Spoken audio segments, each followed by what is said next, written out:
নমস্কার বন্ধুরা, আজকে আমি বানাতে চলেছি একদম মজাদার আর লোভনীয় ফলুই মাছের বড়া। বাইরে থেকে ক্রিস্পি আর ভেতরে নরম, খেতে এতটাই সুস্বাদু যে একবার খেলে বারবার খেতে ইচ্ছা করবে। তো চলুন তাহলে দেখিয়ে দিই কিভাবে এটা বানালাম। আচ্ছা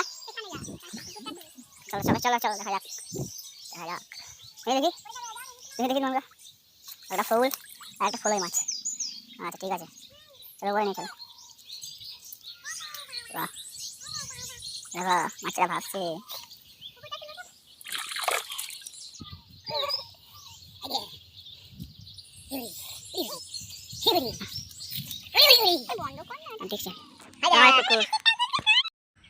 এই দেখুন পুকুরে ধরা টাটকা ফলুই মাছ। এবার আমি এটাকে ভালো করে ধুয়ে পরিষ্কার করে নেব।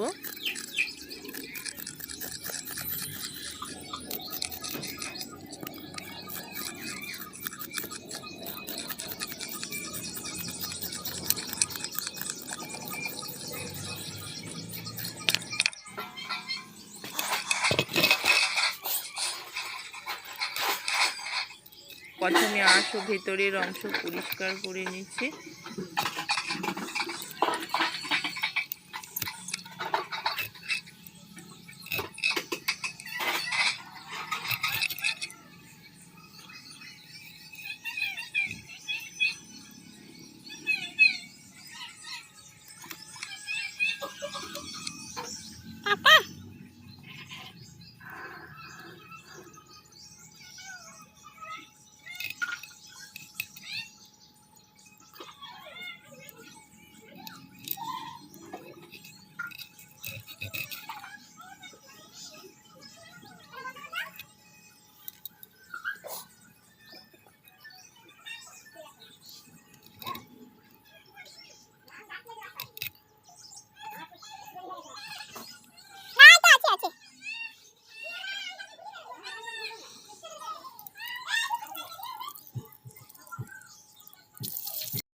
এবার মাছগুলো কয়েকবার পরিষ্কার জলে ধুয়ে এর কাঁটাগুলো ছাড়িয়ে আমি শিলপাটায় করে বেটে নিচ্ছি।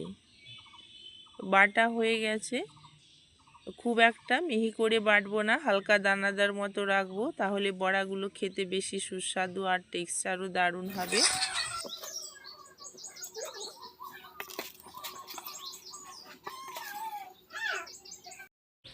এবার এই বাটার মধ্যে দিয়ে দিচ্ছি 1 টেবিল চামচ চালের আটার গুঁড়ি, শুকনো চালের আটার গুঁড়ি।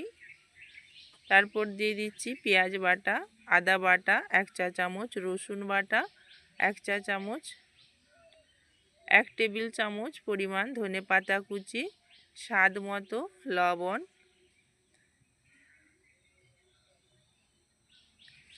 1 চা চামচ হলুদ গুঁড়ো, 1 চা চামচ লঙ্কার গুঁড়ো, 1 চা চামচ জিরা গুঁড়ো। সমস্ত কিছু উপকরণ ভালোভাবে মিশিয়ে নেওয়ার পর এবার চুলায় একটা কড়াই বসিয়ে তেল ভালো করে গরম করে নিয়েছি। তেল গরম হয়ে গেলে তৈরি করা বড়াগুলো একে একে কড়াইয়ে দিয়ে দিয়েছি।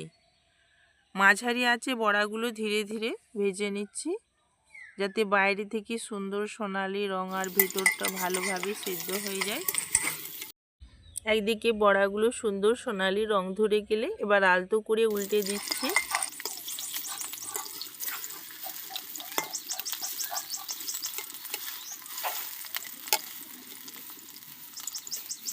দুই দিক সুন্দর সোনালি করে ভাজা হয়ে গেলে এবার বড়াগুলো আমি প্লেটে তুলে নিচ্ছি।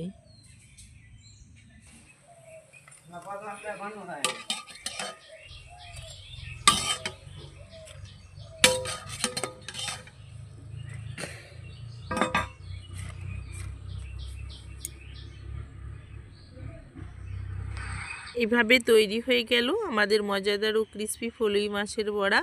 বিকেলে চা কিংবা ভাতের সাথে খেতেও দারুণ লাগে। বাইরে থেকে সোনালি মচমচে আর ভেতরটা নরম, খেতে সত্যি অসাধারণ। আপনারা বাড়িতে একবার অবশ্যই ট্রাই করে দেখবেন। ভিডিওটা ভালো লাগলে লাইক দিন, কমেন্ট করে আপনার মতামত জানাবেন। আর এমন সহজ ও মজার রেসিপি পেতে চ্যানেলটা ফলো ও সাবস্ক্রাইব করতে ভুলবেন না। আবার নতুন রেসিপি নিয়ে দেখা হবে। আল্লাহ হাফিজ।